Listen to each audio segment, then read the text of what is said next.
Hello there, my name is Drake, and I'm going to be talking about some books that I picked up recently, and therefore some books that I'm going to be reading, or am reading, in the near future. So I went to the mall and got 2 books from Chapters and a book from the library. So one is a loan, the other 2 are officially mine, which is exciting.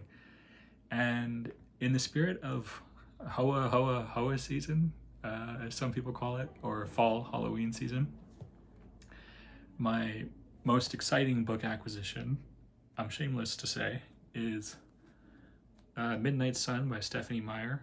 Is it? Yeah, it's gonna go backwards on you. Oh, well, such is the case. I've already started reading it, and I'm already really enjoying it. I really enjoyed the Twilight series. I've enjoyed the series ever since the first movie came out, and I went to go see it as a boy. And I remember at the time, just like now, there's so many people who hate it for some reason, especially people who maybe look like me. There's a huge stigma against it, and it's very common or popular to just rag on it.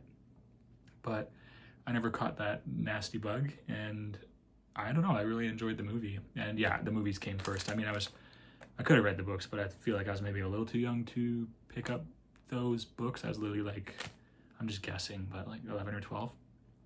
Not that they're that steamy, but anyways, I didn't read the books first. So I watched the first movie, and I vividly remember seeing it in the theater and just really enjoying it and finding it so cool, the setting's so cool. So yeah, I really like the series, and so far I'm enjoying this. For those who don't know, it's the Twilight, I believe it's just the first Twilight book, retold from Edward's perspective, so from the perspective of the handsome vampire, love interest of the series. And yeah, I mean, so far it's been kind of fun. You get a different insight or view on the things that Bella went through, and you get a little bit more elucidation as to why Edward behaves the way he behaves and what it's like to be him, which is really cool. So I'm enjoying it so far. I'm on page 62, which is not that far in, considering it's thicker than the Bible. But yeah, so far so good. And it's, Stephenie Meyer's writing, so it has all the quirks and fun little things in there that come with that. Edward's a thirsty boy, and thirst takes on a whole new meaning in this book. Yeah, so that's I don't know, I want to keep talking about it, but I only just got started, so. But I'll definitely be talking more about Twilight in general.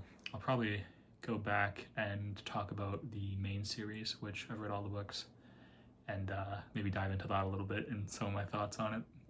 Overall, obviously positive, as I've just said, but man, is there ever some funny stuff in the series. Things that just, especially I think as an adult, reading it from this perspective now, things that just kind of, you can't help but cringe a little bit. But then that's part of the fun, you gotta have fun with the series.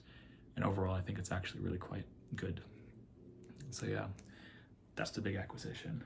And I own that. That's not from the library, thankfully, because I would not return it.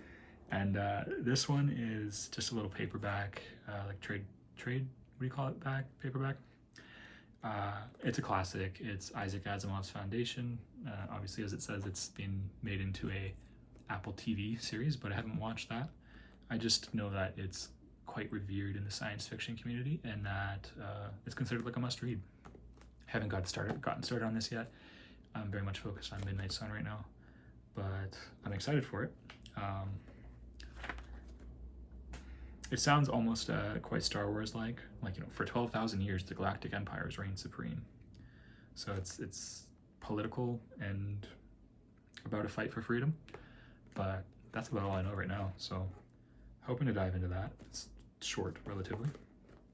Only, it's actually surprising. It's almost 300 pages, but still relatively short compared to the hulking book I just put over there. And then this is the one that's a loner.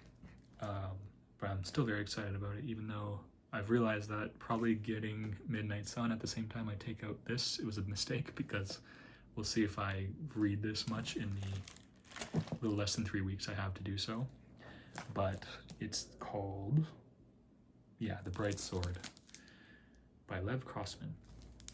And what excited me about it is ever since I was a boy as well, I've been really interested in Arthurian tales and myths and the Matter of Britain, as it's called, and the whole setting, the high fantasy and the swords and sorceresses and sorcery.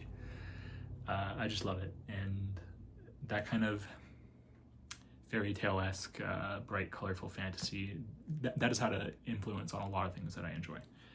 And this is I guess, I don't know if you could call it like a modern retelling or what, because I haven't really started it. But the thing that kind of made me pick it up was not because it's George R.R. Martin who made this review. I actually just realized that on the back, you know, has like the little attestations or whatever. I didn't know it was George R.R. Martin, but what he says is what got me interested in it. He says, if you love King Arthur as much as I do, you'll love Les Crossman's The Bright Sword. And I do love King Arthur probably even more than him. So I'm hoping I like it. And that it's not too similar to Game of Thrones, to be honest. I hope that endorsement just means that it's good for Arthur lovers. Yeah, I'm excited about that. And I did read a little bit of the first page. It starts with a duel, and I can already tell there's a type of writing or a type of storytelling in it that I'm likely to enjoy. Our main character's kind of down on his luck and is a disgraced or like a broke knight. He basically bet his armor and his shield and his sword on the duel he's in, and it wasn't going so hot when I put it down. So I'm excited to see if he ends up the naked knight or if he, you know, can pull this one together. So those are my three. As I said, definitely expect more Twilight on this channel. I want to do some, I don't know if you call it a deep dive, but just some thoughts and running through the series and talking about the stuff that I just genuinely think is literarily cool, or story cool rather. And then as well, you know, pick a little bit of fun at sorry, my back's a little sore in this position. Pick a little fun at the parts of it that are a little hard to read as an adult, but are just fun, you know, if you can take it with a light heart. So yeah, those are my acquisitions. Thank you for coming to my channel, and I hope you have a good one, and then I'll see you on my next videos. Bye now.